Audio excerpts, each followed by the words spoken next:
I want to thank the Bayramov Foundation and Mrs. Kaya Bayramova and welcome all of the distinguished guests mentioned earlier and all of your distinguished guests here.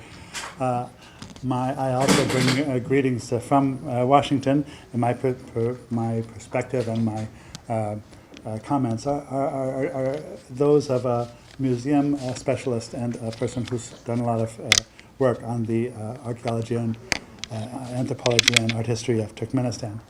And I really basically want to congratulate all of you here in Toronto for this wonderful new addition to the cultural life of our continent, the Bayramov Museum and Foundation.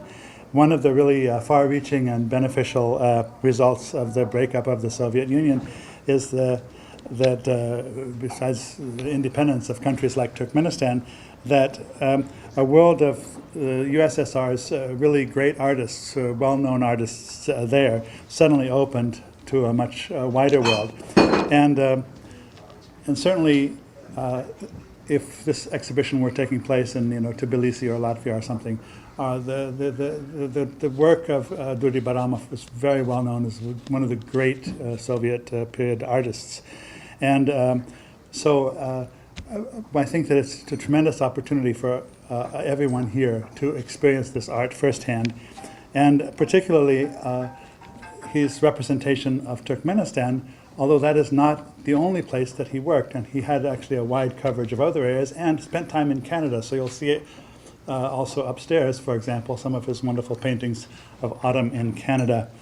Now, he was I have seen many times his works in the museums of Ashgabat, and I think we really owe a great debt of gratitude to his daughter, Kaya Bayramova, and the Bayramov Foundation to continue his artistic and educational vision here in Toronto. So congratulations to everybody who was involved. This house was also associated with him. It's a place where he lived for a period of time in 2012. So it's beautifully transformed. And what I would say is that, to me, Canada also has something that's happening right now in Toronto that all of us who come in from little towns like Washington really are very jealous of, is this tremendous focus on photography as part of a huge photography set of activities going on all around the city of Toronto. And I think it's to the great credit of the curators and the leadership of the Bayramov Foundation that they chose this opportunity to present as their very first show in this new space, not a new arrangement of his well-known paintings, but something that nobody ever knew about. Who knew that Durdy Bayramov, the great painter, was also a photographer? No one, because these have never been published. They've always been hidden.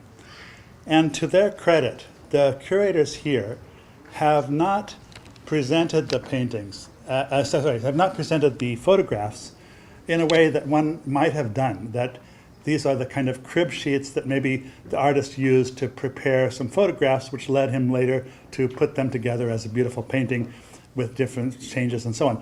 Certainly, that's one of the functions the photographs had. When you look at the wonderful paintings upstairs, you can recognize some similarities of artistic vision, but also some very, very clear transformations. Instead, these images are shown as having an artistry and an importance of their own. I also want to bring out an observation, just as an anthropologist, of their tremendous importance, as I had mentioned in the catalog, as documents of cultural history, because they record a time in Turkmenistan's history that is a very, very important, unique period of time that won't last.